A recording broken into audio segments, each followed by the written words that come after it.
Eu vou criar um array de nomes, então vou chamar aqui varNames. varNames vai ser igual Alexandre, João e Maria. E para poder mostrar esses nomes, por exemplo, através de um console, como que eu posso fazer? Eu mostrei que eu posso utilizar o for, que eu posso utilizar o for off, enfim. Mas aqui eu vou utilizar o for each, porque o for each é o que eu tenho, que eu quero utilizar. No caso, é um callback. Vamos lá, vai ser names.forEach. Esse for each, o que ele está esperando aqui? Está esperando um callback. Mas para poder chamar esse callback, como que eu posso fazer? Eu vou chamar um function, passar aqui o item e o index, console.log vai ser o item. E depois eu passar o index, mandar rodar, apareceu certinho. Mas pode perceber que ali estou utilizando a palavra function. Estou utilizando aqui a palavra function. Agora quero utilizar as arrow functions. O que são as arrow functions? Por que tem esse nome de arrow functions? Pelo seguinte. Primeiro, você tem que tirar essa palavra-chave function. E logo depois da abertura e fechamento de chaves, logo depois de tudo isso daqui, eu tenho que chamar isso daqui como se fosse uma flecha, uma flechinha para a direita. Então você chama o sinal de igual e o sinal de maior. Agora eu vou mandar rodar isso daqui e vai funcionar da mesma maneira. Isso que é uma arrow function. Mas vamos lá, vamos ver um pouquinho mais de perto o que ela pode fazer. Quando eu estou utilizando uma arrow function e eu tenho somente uma linha, um retorno aqui, por exemplo, eu tenho aqui somente um console.log, não tem mais nada aqui embaixo, não tem nada aqui. Então o que eu posso fazer? Eu posso tirar essa abertura de chaves, eu posso tirar esse fechamento de chaves e chamar exatamente dessa maneira, tudo em uma linha só. E está funcionando da mesma maneira. Então, se tiver somente uma linha, um retorno, eu posso utilizar omitindo a abertura de chaves aqui e o fechamento de chaves aqui, colocando tudo em uma linha só. Agora eu vou dar um outro exemplo para você.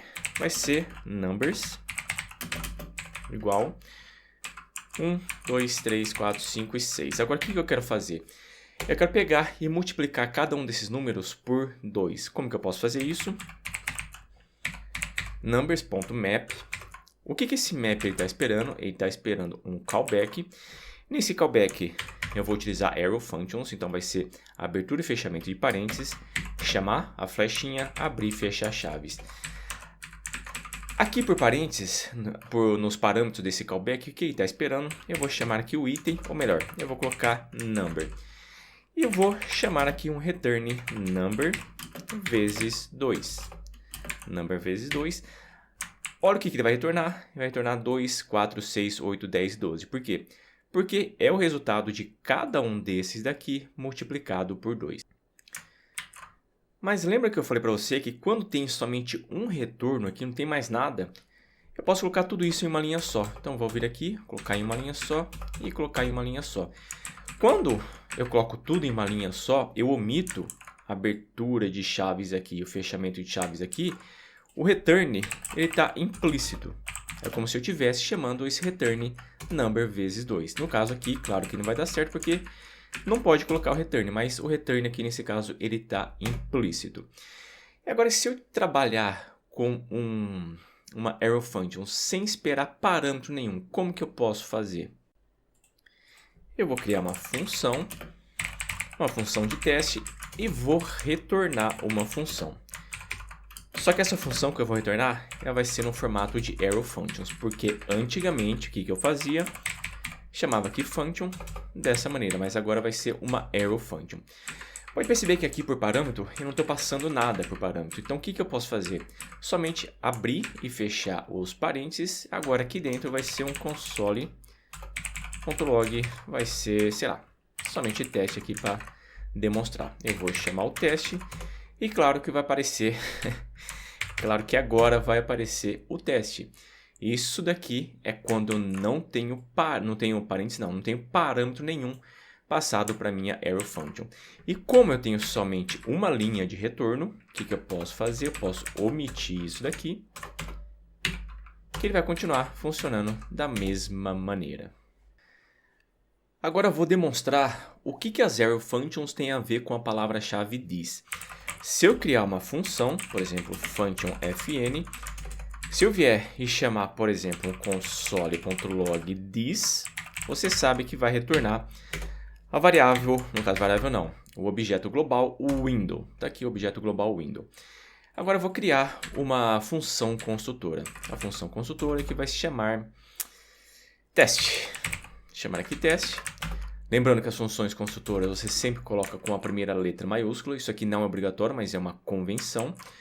E agora aqui dentro eu só vou chamar um setTimeout. Esse setTimeout eu vou trabalhar com uma function. E vou colocar um console.log this aqui dentro.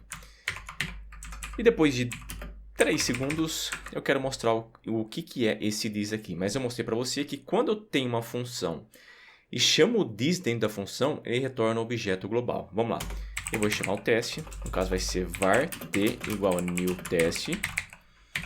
Eu vou chamar o t, a hora que apareceu, no caso aqui, agora sim apareceu o objeto global, tá vendo aqui? Apareceu o window, que é o objeto global. Mas agora, olha o que vai acontecer se eu utilizar uma arrow function. Vou vir aqui, eu vou omitir, no caso eu vou tirar essa função, eu vou colocar uma flechinha para a direita aqui e vou trabalhar, colocar dentro dele um console.log this. Vamos ver o que vai acontecer. De novo, mandar rodar, chamar aqui o t. Depois de 3 segundos, vai aparecer exatamente o objeto que eu quero. O objeto this. Agora o this, ele faz referência ao objeto que ele pertence. Então, o que a arrow function faz? Ele faz o this, ele ter a funcionalidade, ele ter, como que eu vou dizer para você? A funcionalidade, ele vai ter a... Como que eu posso dizer para ficar mais claro para você? Ele vai trabalhar do jeito que ele deveria trabalhar. No caso aqui o this, como ele está dentro ali do objeto teste, o que ele tem que retornar? Ele tem que retornar o objeto teste. Então, aqui com a arrow function, ele vai retornar o objeto teste. Então, muitas vezes você vai ver que você vai trabalhar com as arrow functions para justamente ter acesso a esse this. Mas agora você fala o seguinte, não, eu não quero trabalhar com arrow function, eu quero ter acesso aqui dentro do setTimeout, eu sou teimoso e eu quero ter acesso ao this aqui dentro do setTimeout, mas fazendo referência ao teste. Como que eu posso fazer? Antigamente, como que nós fazíamos? Por exemplo, vardet igual a this. Agora venho e coloco aqui dentro vardet, chamar t. Só vir aqui chamar o t depois de 3 segundos e ele retornou ali o teste. Então aqui, através das closures, no caso isso aqui você sabe que é uma closure porque isso aqui é uma função dentro de outra função. Agora eu trabalhei com o that, vai ser igual a this. Agora esse that tem o valor de this. Então como eu estou trabalhando com closure, com uma função dentro de outra função, e essa função interna eu chamo a variável desse escopo da função externa, então agora o that ele faz referência ao this. Eu sei que pode ficar um pouquinho confuso, mas é isso mesmo. Então aqui no escopo da função externa, eu estou colocando o valor do this para a variável that. Agora através das closures, porque você sabe que uma função interna, quando chama uma variável do escopo da função externa, trabalhamos, isso se chama closure. Então agora eu tenho o valor exato que eu quero dentro desse that.